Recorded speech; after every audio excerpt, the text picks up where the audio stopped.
This is KGW News at Sunrise. Students in 4 local school districts will return to class today after email threats, including bomb threats, forced those districts to send kids home early yesterday.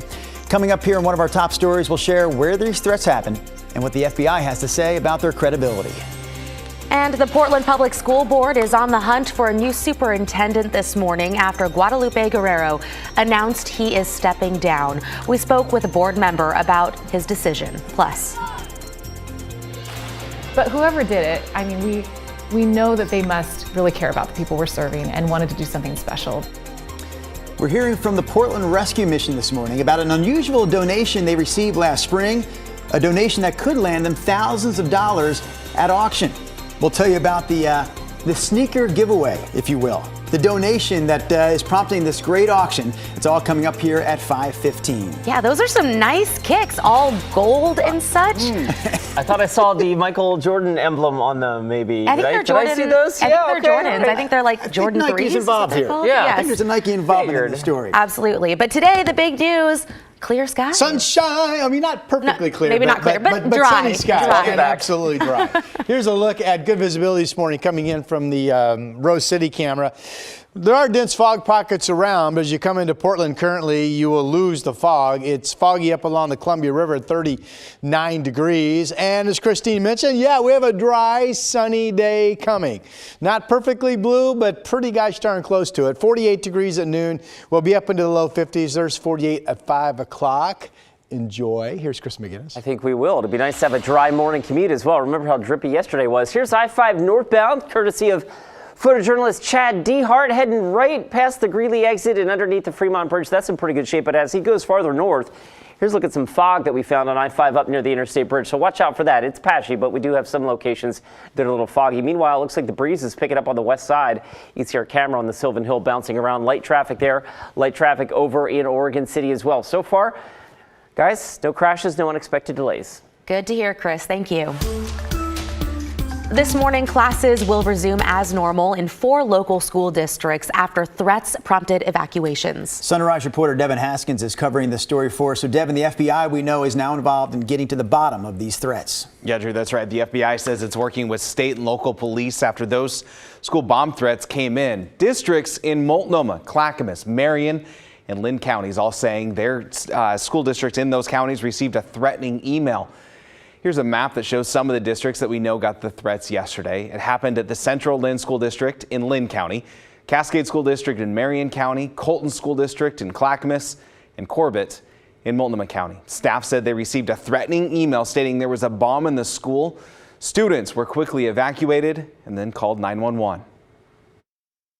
Once all the students were out of the building, the grounds, the perimeter of the buildings were all searched and checked and cleared. And then after that, they went inside each building one by one. There's 6 buildings on that campus, and all 6 buildings were searched. All 6 buildings were cleared and deemed safe. The FBI tells us there's no information to indicate these threats are credible at this time. They also say Oregon airports and houses of worship also got threatening emails. We don't know, though, if they're all connected. Christine. Okay. Thank you so much, Devin. The superintendent of Portland Public Schools is stepping down after holding that position for more than 6 years. Guadalupe Guerrero announced his decision yesterday, just 2 weeks after the end of the nearly month-long Portland teachers' strike. School board member Julia Brim-Edwards, who helped appoint Guerrero, says he decided to resign on his own without the board directing him. Guadalupe has really set a nice foundation, brought in some strong leaders. We're in a good position. We've passed a local option for our teachers. We've passed a bond to rebuild our schools, sort of fix the lead in the water crisis that was also happening when he came. We've got a strong board. So I think we're in a really good position. The school board will be meeting later this week to name an interim leader. Guerrero's last day will be February 16th. And this morning, police in Gresham are looking for a driver who hit and killed a pedestrian. It happened at about 6:30 last night on East Burnside at Southeast 181st Avenue. Gresham police say the driver took off and the pedestrian died at the scene. But police found the car involved at Burnside and 172nd. Officers searched the area but could not find the driver, and at this point, there's no description of them. If you have any information on that crash, call Gresham Police. The Clark County Sheriff's Office, meanwhile, is looking for a teenage suspect who allegedly escaped by jumping on a passing semi-truck. 3 teenagers led deputies on a chase early yesterday morning in what the Sheriff's Office says was a stolen car. They finally stopped it near Northeast 117th and 76th Streets and found a loaded gun in the car. Deputies used a taser on 2 of those teens and arrested them, but a witness says they saw the 3rd teenager heading away from the scene while clinging to the side of a semi. At last check, that teen was still on the run.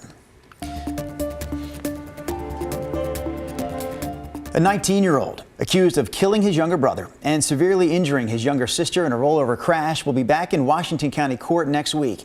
He's also accused of driving under the influence. That's right. Jesse Granados Villegas was in front of a judge for the first time yesterday afternoon, and KGW's Alma McCarty was there. Tragic. That's probably the best way to describe it. Tragic. On a rural stretch of Southwest River Road, south of Hillsboro, evidence of the crash that killed 7th grader Andy Granados remains, from the markings on the road to the damage to this nursery's fence. Deputies were dispatched to Southwest River Road, just a little bit south of Farmington, for a crash. It was actually called in twice, so it was called in by Apple Alerts from one of the involved, their Apple device, as well as a witness. The Friday night wreck sent his sister, Brittany Granados, a 10th grader, to the hospital with serious injuries. The 2 attended Tigard Tualatin schools, and administrators put out a note to families Monday morning, explaining the district would provide support to staff and students while the family navigates this unimaginable tragedy. They're siblings, and it's very unfortunate all around for everybody involved. Deputy David Huey with the Washington County Sheriff's Office says the driver, 19-year-old Jesse Granados Villegas, was arrested and charged with manslaughter, reckless driving, and DUI. He went before a judge for the first time Monday afternoon. I can't even imagine what that family is going through, having 3 siblings involved in this crash at that time, and then one of them being fatal. That's awful. Huey says drivers often go too fast along this road, which isn't very well lit. Slow down. Speed is often a #1 factor in many of our crashes that we see out here. Alma McCarty, KGW News. All right, we have one more story here before we get back to Rodney Hill and his forecast. We want to let you know there are free guided hikes happening at 31 Oregon State parks on New Year's Day, and parking on that day will also be free.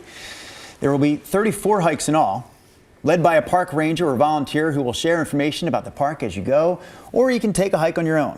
If you want to find out where the guided hikes are happening near you on New Year's Day, head to stateparksoregon.gov. How much is that to park again on that day with that program? Free. Free! Free parking. I like that. I may just go park and sit in my car all day. Just sit there, yeah. Parking for free is fun. Hiking, a little exhausting, really. Let's catch you up on our December rain totals. I showed you this yesterday. Yesterday we picked up just a dab of moisture. It was in the AM hours. 6.92 is where we stand. No moisture today. We'll be completely dry. That's just for December. Now for the water year, October 31, our nice little surplus is sitting at 3.67. And keep in mind, normal December for the 31-day period is 5.77. We're already well over an inch above that. Now, on the flip side of the story is this. For the remainder of December, a little bit more than half of the month to go, confidence is incredibly high that we will not get another inch of rain this month. In fact, we may not even get more than a half of an inch of rain this month. So like November, if you think back, really wet start, and then things really quieted down. Of course, the lack of incoming weather systems, not great news for the resorts up on Mount Hood trying to build their snowpack. And coming up at 5:38 this morning, I'm going to share a graphic, some research information that shows a definite climate shift up on Mount Hood. And that's all I'll say, but it's pretty interesting stuff. I think you'll be interested to see what the data shows. All right, we have clouds offshore coming in, not today, but overnight tonight into tomorrow. A little bit of light stuff being picked up on the cloud deck up around Pendleton and northward up into Washington. This is 8 o'clock this morning. Now, these clouds from about Hood River, certainly into the Dalles, eastward, not expected to break today. And there will be some cloudiness continuing down in central Oregon. Early clouds around Salem to Eugene will break. We have east winds coming out of the gorge. So the fog pockets that we have around the North Valley this morning up into Vancouver should go away really quick this morning. And this will be a beautiful, mostly sunny day for much of western Oregon up into southwest Washington. Here come the clouds overnight into tomorrow morning. And then about evening time, we'll look for some rain showers to start approaching the coast. That weakening system will bring us some moisture overnight Wednesday into Thursday morning. But for Portland, Salem, and Vancouver, probably less than 5/100ths of an inch, so just not much. All right, here are the temperatures outside right now. 34 down in Sherwood. There are some chilly spots. Scappoose and Woodland now down to 36 degrees each. Salem's holding at 40, Astoria 41, 34 over in Bend. Forecast numbers today. The clouds down in the mid to south valley, a morning thing, and then afternoon sunshine coming. Light winds for you folks. You'll be up to about 50 degrees. I mentioned east winds have returned out of the gorge. East Clark and Multnomah counties gusting to about 35 in spots today. That'll bring a mostly sunny day. Battleground gets up to about 52 degrees. Here's the 7-day. The chance of just a dab of moisture into Thursday morning. Thursday afternoon's dry, Friday's dry, Saturday's dry. A little bit of rain shower activity potentially Sunday afternoon. Not sure if that amounts to much. The next time it's kind of a rainy day is Monday, but even that one is probably no more than 1/4 to 3/10 of an inch of total moisture. That's your forecast. Yeah, I'm liking what it looks like today and tomorrow. Thanks, Rod.